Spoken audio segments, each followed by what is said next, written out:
thank you all for watching my quick first impression on the game. Be sure to be on the lookout this October for my upcoming videos, and I'll have Brütal Legend done and uploaded as soon as possible. I'm Shane, also known as Wonder Subset, and I'll see you guys next time.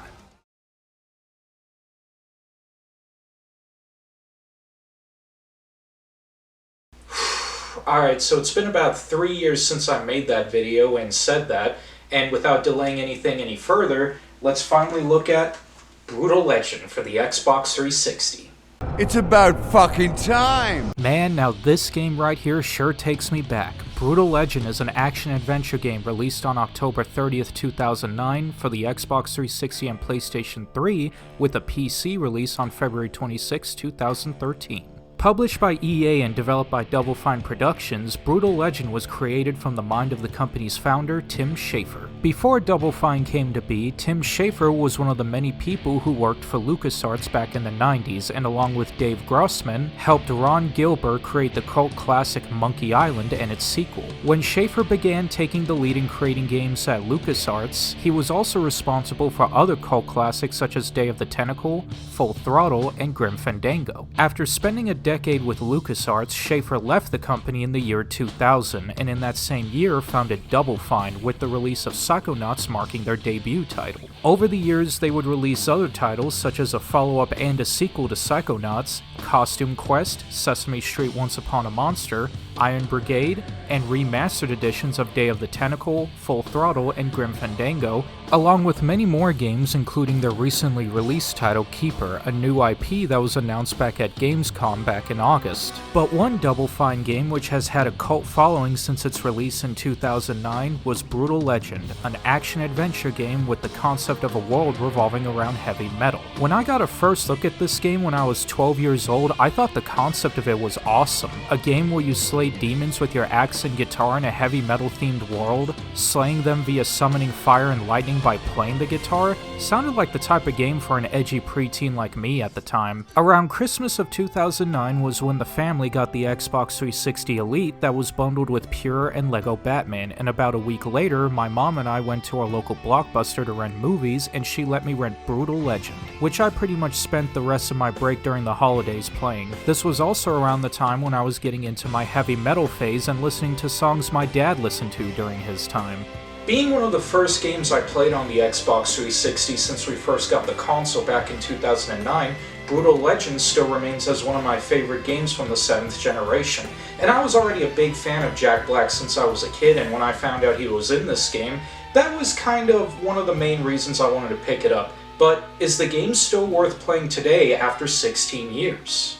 So the game starts off with a live-action scene of Jack Black taking us to a record store to show us a special record that's so valuable that not one person should possess. After finding the record, he sets it down and we are greeted to the game's start menu, which I gotta say, I always thought this was one of the most unique start menus I've seen. I mean, if you wait around, Jack will start moving his hands in excitement. Look, he's even pointing at it like, come on, start the game already. We start the game taking us to the beginning of our story, starting off at a concert and introduced to our protagonist, Eddie Riggs, voiced by Jack Black himself, a roadie for a modern-day heavy metal band called Cabbage Boy. With a K. Eddie is apparently the greatest roadie in the modern world of metal and can fix and build anything, even make his guitar like new after it's been smashed to pieces by one of the band members. After being scolded by the lead singer of the band about how times have changed and that he needs to get with the current fan demographic and change the quote-unquote dated stage set, which is actually pretty badass and something I'm pretty sure any metal band would probably want. Well, so maybe you could build us something that would speak more to our tween demographic. Ugh, I forgot that's what we were called back during my time. Even hearing that today makes me cringe. Anyway, after the talk, the show starts and we hear...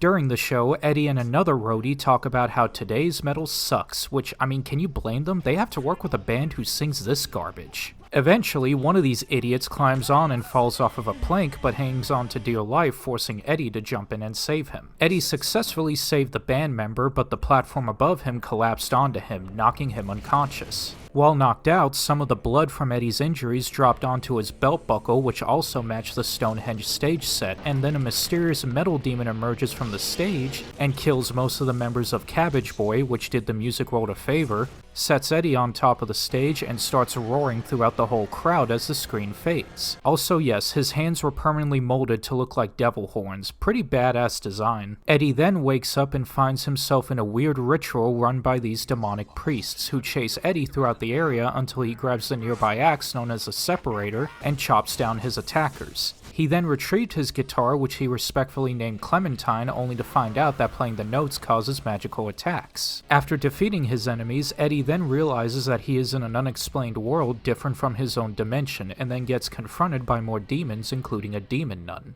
Alright, nice try, lady. Or whatever you are. I'm supposed to think you're a nun, but I know you're really some kind of big ugly demon, so let's have it. Aha! I knew it! Big ugly demon.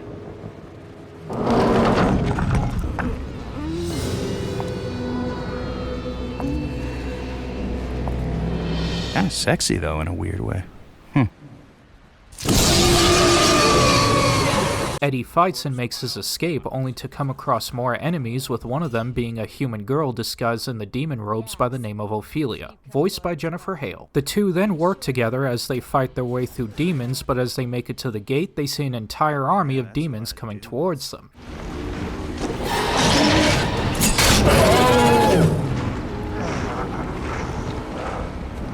Figuring out a way to escape, Eddie finds a stone slab with a solo note, and with the use of Clementine summons different parts, which he uses to create his own car and names it the Druid Plow, or Deuce for short. Eddie and Ophelia use the Druid Plow to drive their way out and plow through any demon in their way until they are trapped in an area of the temple known as the Feeding Grounds, where Eddie fights off a giant worm-like creature while Ophelia gets the gate open. They defeat the worm and manage to drive away from the temple as the bridge collapses behind them, but manage to escape and head towards a nearby encampment. After the two escape from the temple, we are introduced to the game's main antagonist, Emperor Diviculus, voiced by Tim Curry, who along with his demonic priest investigate the temple's destruction, where Diviculus mentioned that it was caused by someone by the name of Sikoria, who Diviculus knows personally and believing she has returned for war against the humans. Back to our heroes, Eddie and Ophelia drive to a nearby encampment in the region known as Bladehenge, where they meet Lita Halford, voiced by Kath Soucie, and her brother Lars, voiced by Zach Hanks. Eddie tells the group the whole story of the dimension he came from and how he got here.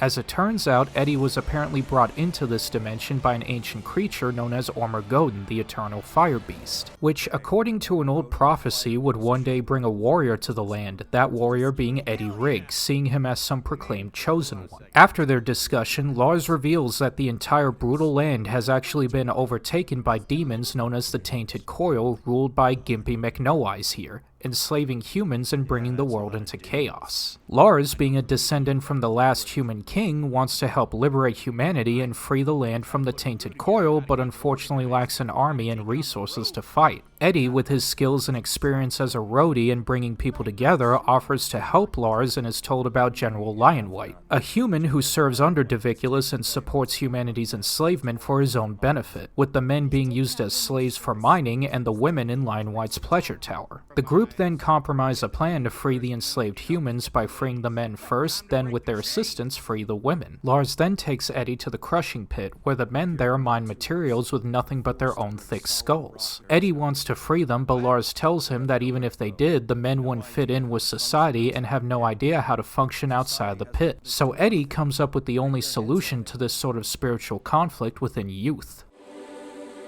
You start a revolution, Lars.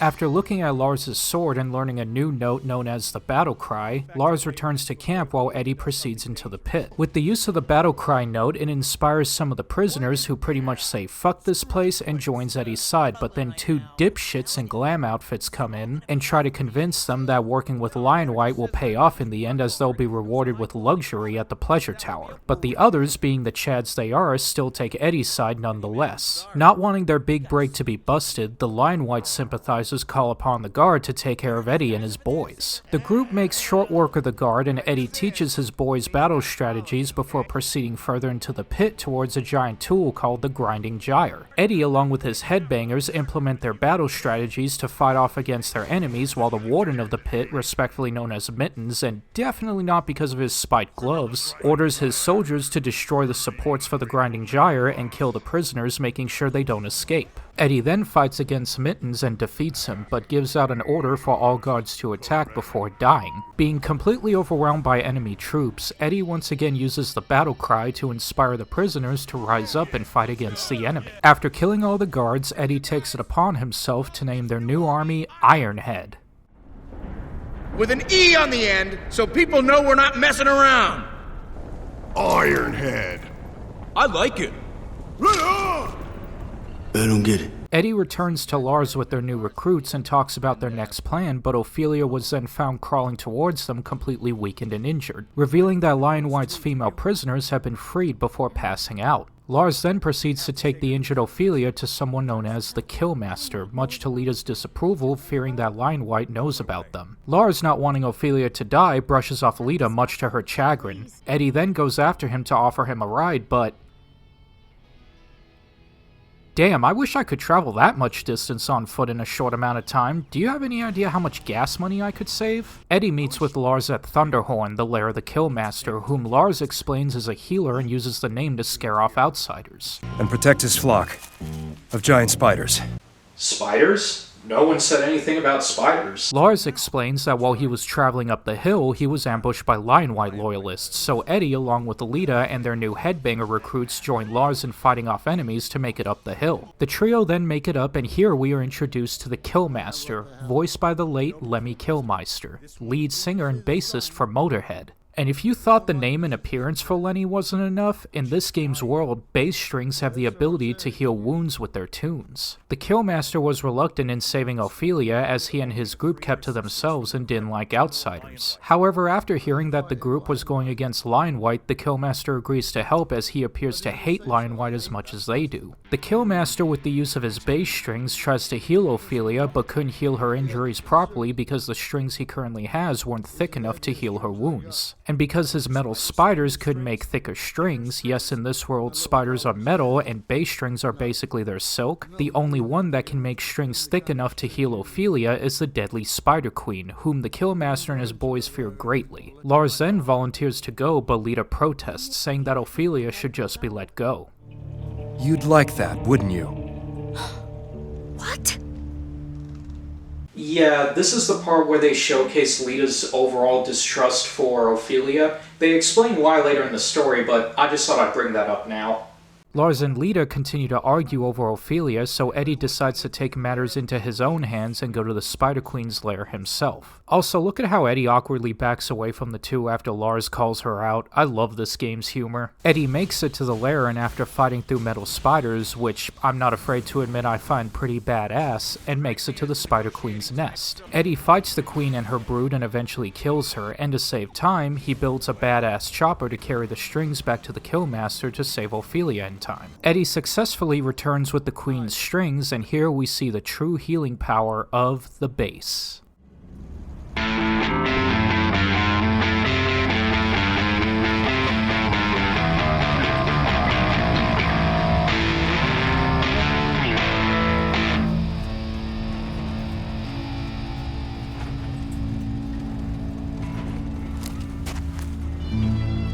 After healing her wounds, the Killmaster agreed to join Ironhead's army in the fight against Lion White. Back in Bladehenge, Eddie checks on Ophelia and wanted to know how she got hurt. Hesitant at first, she agrees to tell him if he doesn't tell Lars and helps out with her plan. Eddie then meets Ophelia and the freed female prisoners at an area called the Razor Fields, where Ophelia explains that her injuries were caused by these creatures known as the Razorfire Boars, whose skeletons can be used as long-ranged weapons if dissected and cleaned properly. Ophelia was trying to collect them but was injured in the process. Eddie agreed to help along with the assistance of the Killmaster. With the help of the Killmaster and his base to stun enough Razorfire Boars, they manage to collect enough carcasses for their army. The group go back to Bladehenge to test out the razor fire guns, and it turns out to be a success. They then hear the alarm signaling Lionwhite's army heading in the direction of where Ironhead is located. Eddie then has an idea on what they can do and tells Lars to bring his best engineer, a scruffy-looking dude named Mangus, voiced by Alex Fernandez. They build a stage to get ready for battle, and while Eddie and Mangus were doing stage tests, the group notices a geyser of green glowing spirits, which Lita explains were some underground spiritual force summoned by rituals and music, and that this force was used to power the civilization of ancient beings known as the Titans. Eddie figures this force to be fans who came for the show and sees them as a useful energy source that can help them in the long run. After performing a solo which resonated with the fans, Eddie has Mangus build a merchandise booth around the geyser. Then the group recruits troops for their army. We then are finally introduced to General Lionwhite, voiced by lead singer of Judas Priest, Rob Halford. And as we can see from Lionwhite's getup, he represents the aesthetic of 80s glam metal. Also, is it just me or does he kinda look like David Bowie as the Goblin King from Labyrinth? Anyway, after a verbal battle between Lars and Lionwhite, and the latter introducing his own army, which are just reskins of Ironhead troops, the first battle in Bladehenge has begun.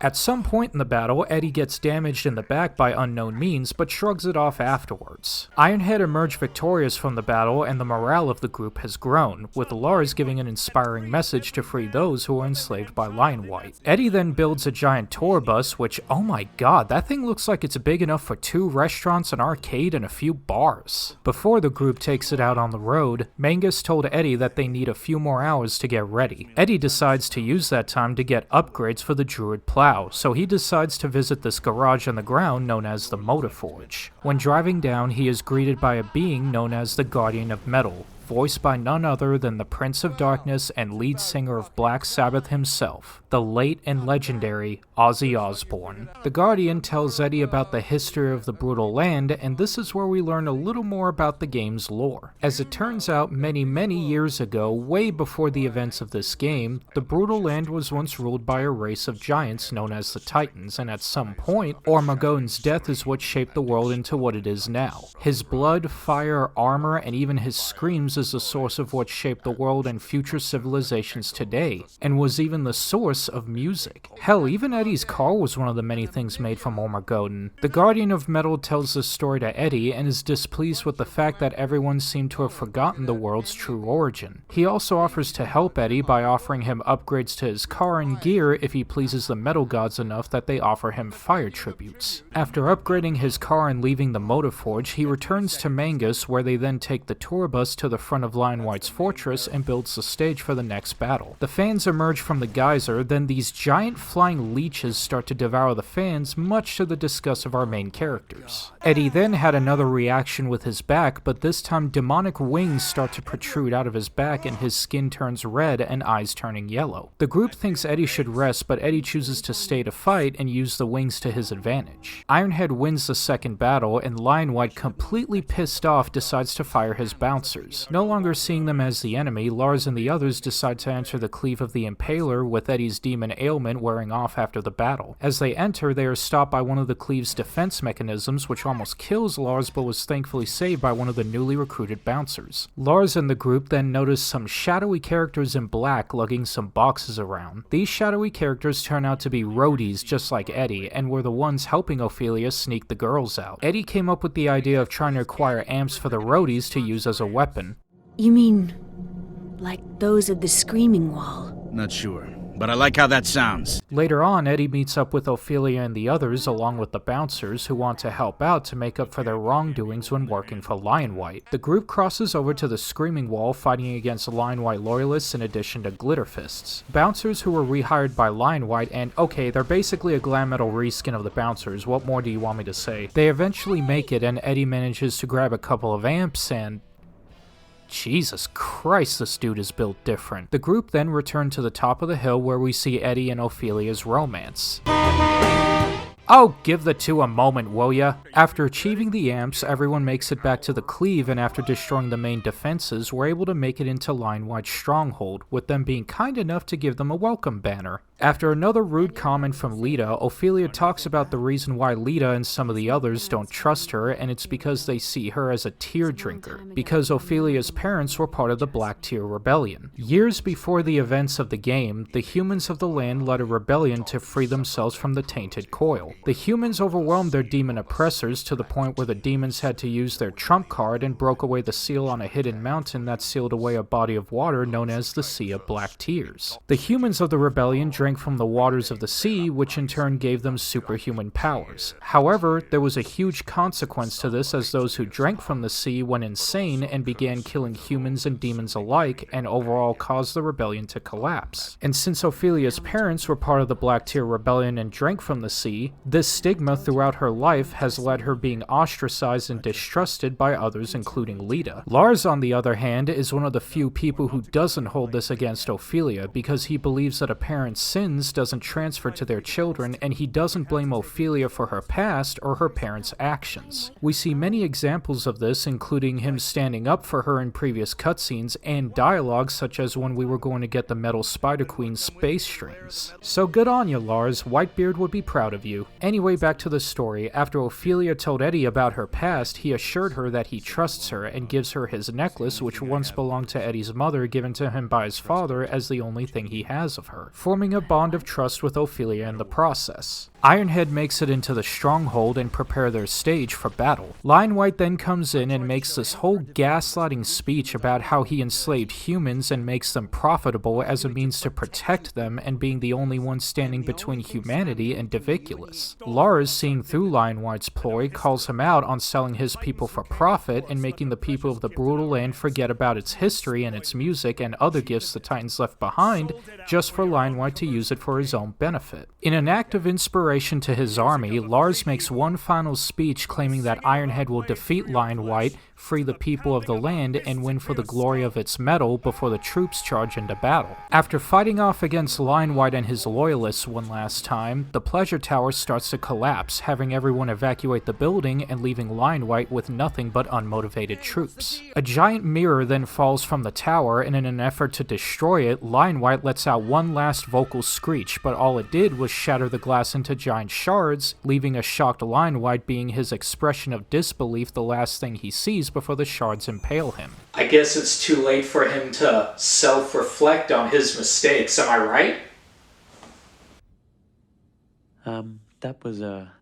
That was really bad. Although Lion White is dead, Lars realizes that they are not truly free yet, as Lion White was only a puppet for Emperor Diviculus, their true enemy, and as long as Diviculus lives, he will never allow freedom for humanity. So with Lion White gone, the group's next target is Diviculus himself. The group is prepared to hit the road to continue their adventure, but the collapse of Lion White's house blocked off their path for the bus. So Ophelia suggests the idea of taking an aqueduct nearby that leads into the mountains, which, although the detour is a longer pathway, can still take them to where they need to go. The problem, though, is that the aqueduct leads to the Sea of Black Tears and, according to Mangus, Fire Baron country. As the group prepares to leave and Lars makes another speech about the freedom of Bladehenge, Emperor Diviculus arrives, prompting the group to hide. He tries to call out to Sikoria and wonders why she decided to join the humans when her original mission was to spy on them and destroy them. He then takes out Ophelia's blade, which was left at the Temple of Ormergoden, and claimed that he can smell her blood then, just as he can smell it now, before tossing it to the ground. Diviculus then wishes to declare war on the humans and wishes for Sikoria to join in on their cause. Lars, being the brave freedom fighter that he is, emerges from the fountain and claims that humankind no longer serves the tainted coil or anyone else as their slaves, and with pride declares himself as king in the name of his people. Well, in that case...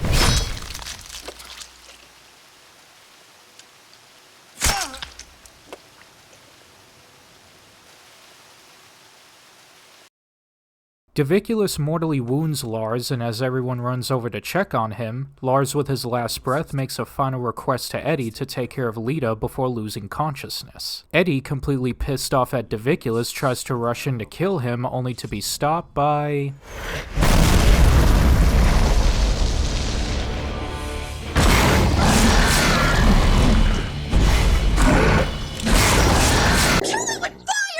While most of the group managed to escape Lion White's estate as it collapses, Eddie and Ophelia escape via his car while avoiding demons and rubble from the collapsing stronghold from killing them. They both also escaped but were stopped by Lita, who blamed Ophelia for Lars's death, claiming that Ophelia sold them out to the demons because she was supposedly corrupted by the black waters within her. Lita tries to kill Ophelia but was stopped by Eddie, who wanted to talk with Ophelia personally and brought up what Diviculus said and asked what he meant, but she said that he wasn't talking about her. And when Eddie asked who Sikoria really was, Ophelia for some mysterious reason couldn't tell Eddie. This upsets Eddie as Ophelia was keeping secrets, and Ophelia claimed that he was only trying to protect him, but he was in complete disbelief of what Ophelia was saying and loses trust in her and that Lars was dead because of her. This breaks the bond between the two, causing Ophelia to throw Eddie's mother's necklace at him and claims that he is no different from everyone else who sees her as a monster. Eddie and Lita drive off, leaving Ophelia behind, heartbroken and alone.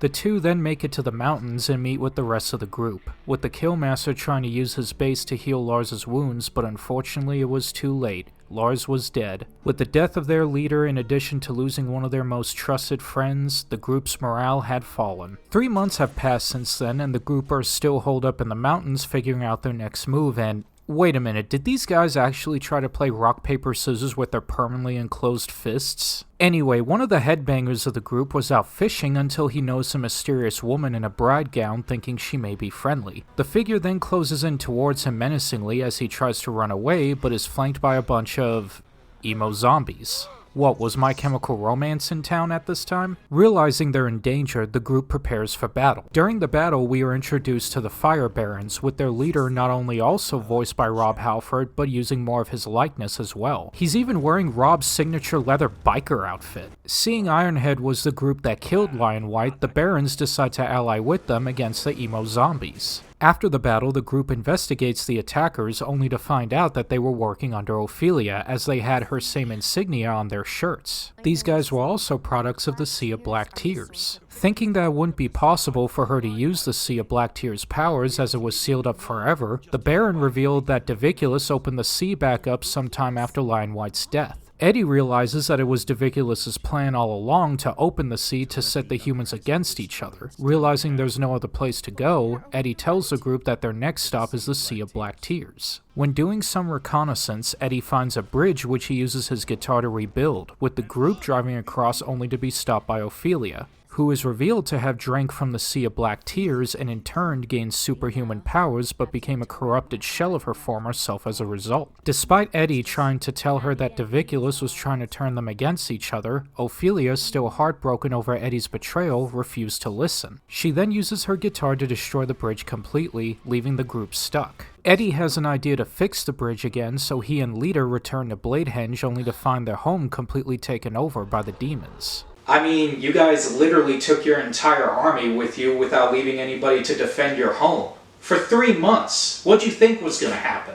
The group was able to rebuild the bridge and cross over, only to find themselves in a mysterious forest where they find these giant black cats known as metal beasts. Eddie has a plan to use the beasts for their army, so he and the Baron lure the beast towards a light in front of the cage, and after trapping it in a ring of fire, Lita pounces on them and takes control of them as they go into the cage. After trapping enough beasts, the group is then ambushed by a tribe known as the Zalia, the tamers and protectors of the metal beasts, with their leader Rima being voiced by former lead guitarist of the Runaways, Lita Ford. The Zalia were going to execute Eddie, Lita, and the Baron, but Eddie uses his guitar on another relic, which activates a mysterious but badass altar. The altar showcases paintings of a man who looks exactly like Eddie, but in actuality, the man in those paintings was Eddie's father, Ragnarok, whom Lita states was the leader of the Black Tear Rebellion, meaning that Eddie's father was originally from the Age of Metal. Rima tells Eddie that Ragnarok fought with the Zalia and gave them the skills to fight against his former allies as they became corrupted by the effects of the dark waters of the sea. And to add on to this, Eddie's belt buckle of Ormagoden also belonged to Ragnarok, as Eddie said he found it in his father's attic after he passed away. With Eddie's true heritage revealed, the Zalia ally themselves with Ironhead. After finding out about Eddie's father, Lita and Reamer reveal that Ragnarok was the only survivor of the rebellion and also the only human to resist the temptation of the Sea of Black Tears. And after defending the Zalia from the Tear Drinkers, Ragnarok left to pursue one final mission to assassinate the Emperor of the Demons, but was never seen again. Believing that Diviculus was behind the downfall of Ragnarok's army using the sea, Eddie realizes that the Demon Emperor is doing the same thing with Eddie and Ophelia, so Eddie takes up his father's mantle and vows to finish what Ragnarok started. The group then make their way through the swamp and then to the dry ice mines, where Eddie decides to harvest the mines and use the fog as a defense mechanism for the stage. Ophelia reveals herself to Eddie and Lita and tells the two how she turned into drowned Ophelia. We then see a flashback sequence of a depressed Ophelia making her way to the Sea of Black Tears and jumping into the Black Waters, where she was dragged into and emerged as the corrupted evil version of her that we see now. After the flashback sequence, Ironhead and the Drowning Doom prepare for another stage battle. Our hero's battle is victorious and Eddie finds a tool that could be useful in his army. The group then make their way to the Sea of Black Tears but are stopped by Ophelia and her army, who are blocking off the entrance. After facing off against the Drowning Doom, Ophelia reveals that the demons were capable of time travel and that their emperor traveled to the future to take back the lost secrets of the Titans, and how Ragnarok went along for the ride, before flying off to the sea. The group makes it to the Sea of Black Tears, but we're thinking about what Ophelia said about Ragnarok traveling forward in time with the emperor. Eddie thinks his dad succeeded in his mission since there were no demons in his time.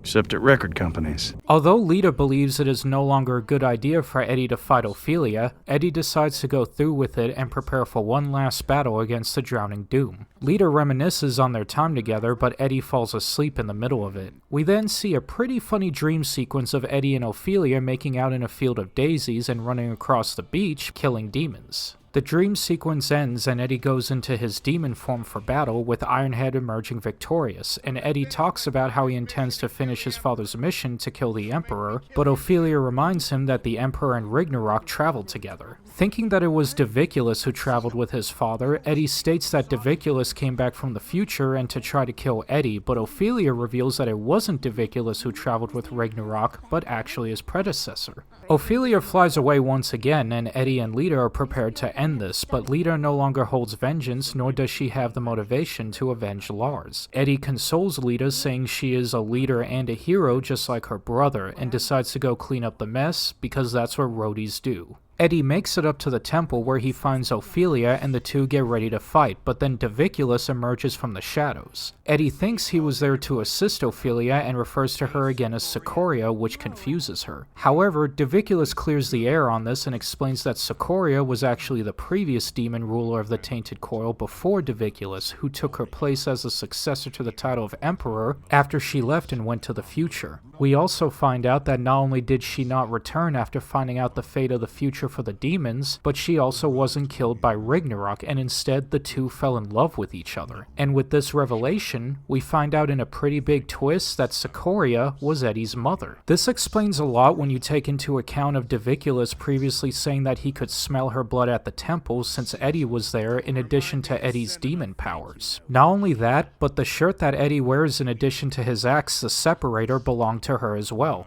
Oh, hold up, this one. Sorry, I forgot I had a cosmetic there for a sec. According to Diviculus, although Sikoria did not return, she still technically succeeded in her mission in bringing back a wealth of secrets of the future and the Titans through Eddie, although unintentionally. After telling Eddie about the knowledge of his family, Diviculus then kills Ophelia by tearing out her black heart, putting an end to the Drowning Doom permanently. With Ophelia and the Drowning Doom gone, Diviculus pulls out this badass four-neck guitar known as the Hydra and plays a powerful solo that collapses the temple and summons a giant monster from the Sea of Black Tears. And before I continue, you gotta listen to this badass solo.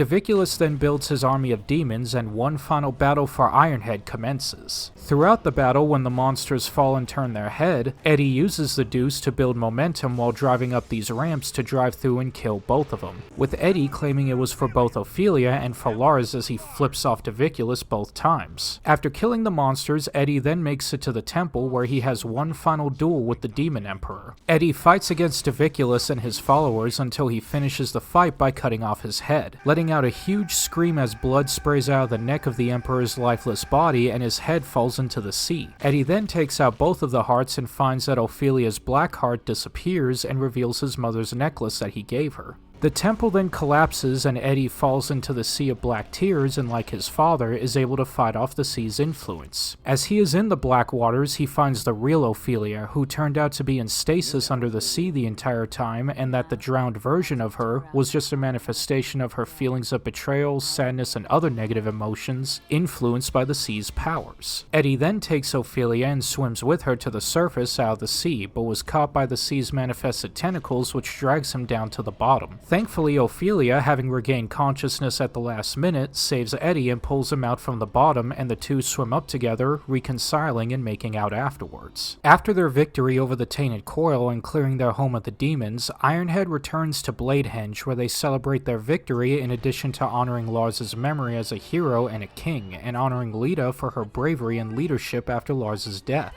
We then find Eddie backstage, and Mangus gives Eddie his tour book, which he swiped because he and the other members wanted to leave some nice heartfelt notes. Thinking that Eddie is leaving back to his own time, Eddie states that he's not going anywhere and only going to run a few errands. With the tour being over, Diviculus dead, the demons being overrun and their home freed, Eddie hops into his car and drives off with Ophelia looking over from the distance. The camera then zooms in on Ophelia's eye where she sheds one final black tear, ending our story but leaving it open to speculation.